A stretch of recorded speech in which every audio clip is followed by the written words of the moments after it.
Dünən Azıqdan çıxdıq, Şuşaya gəldik. Yollar çox hələ ki bərbad vəziyyətdədir, çünki yol yoxdur. Zəfər yolu ilə gəlmişdik. Ancaq torpaq yoludur hələlik, çünki hələ havalar soyuq keçir, asfalt döşəmək mümkün deyil. Palçıq idi və güclü duman var idi. Ona görə Azıqdan Şuşaya 1 saat 45 dəqiqə gəldik. Gecə Şuşada qaldıq. Səhər saat 9'da çıxmışıq və gedirik. Bir neçə tədbir var. Hava açıqdır, ancaq yenə də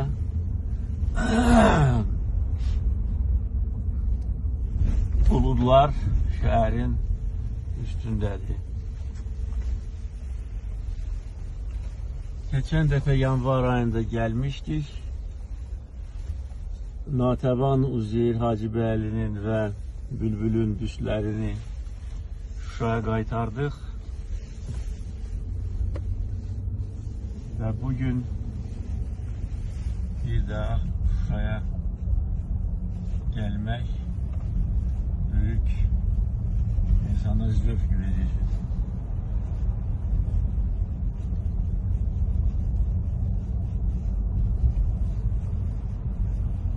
Sol tərəfdə bax görmək olar Şuşanın dağları, qarlı, dumanlı.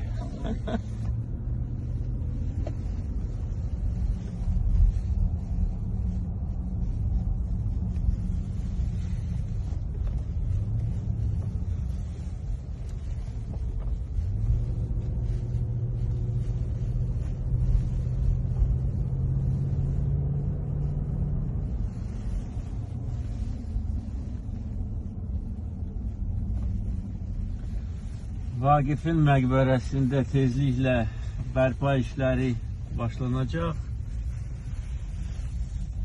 Məqbərənin əvvəlki görkəmi bərpa ediləcək. Bugün bərpa işlərinə start veriləcək.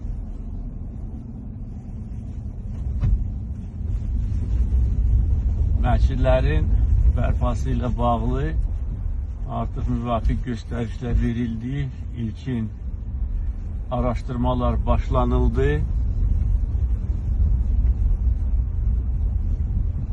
Və yaxın gələcəkdə layihə təqdim ediləcək.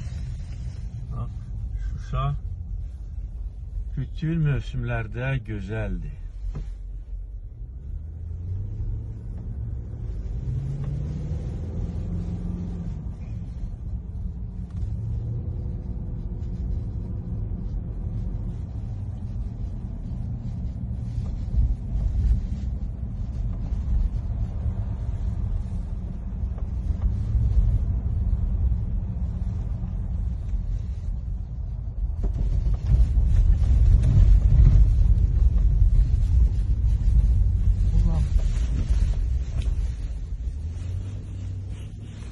Bulaqları da bərpa edəcək. 30 il ərzində ermənilər bütün bulaqlarımızı qurudublar.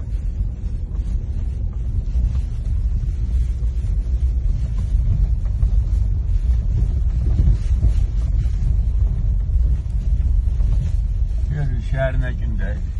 Görün. Düşmən nə günə salıb Şuşanı.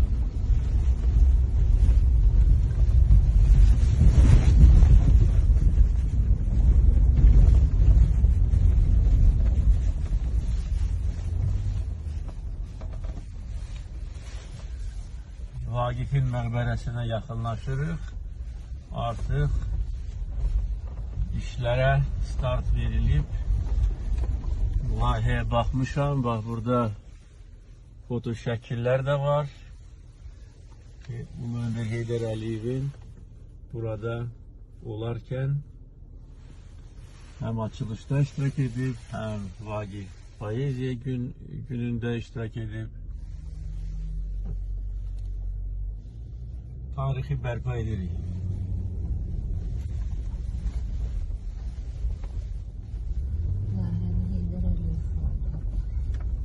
Bəli, bu layihəni Heydər Əliyev Fondu icra edəcək öz vəsaiti hesabına və Heydər Əliyev Fonduna has olan zövqlə Mehriban xanımın rəhbərliyi ilə.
Yeni bir fırda tikmeye çalışılır şişelerden.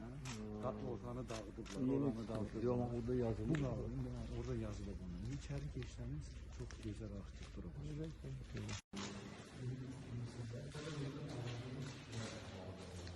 İkinci mərtəbə.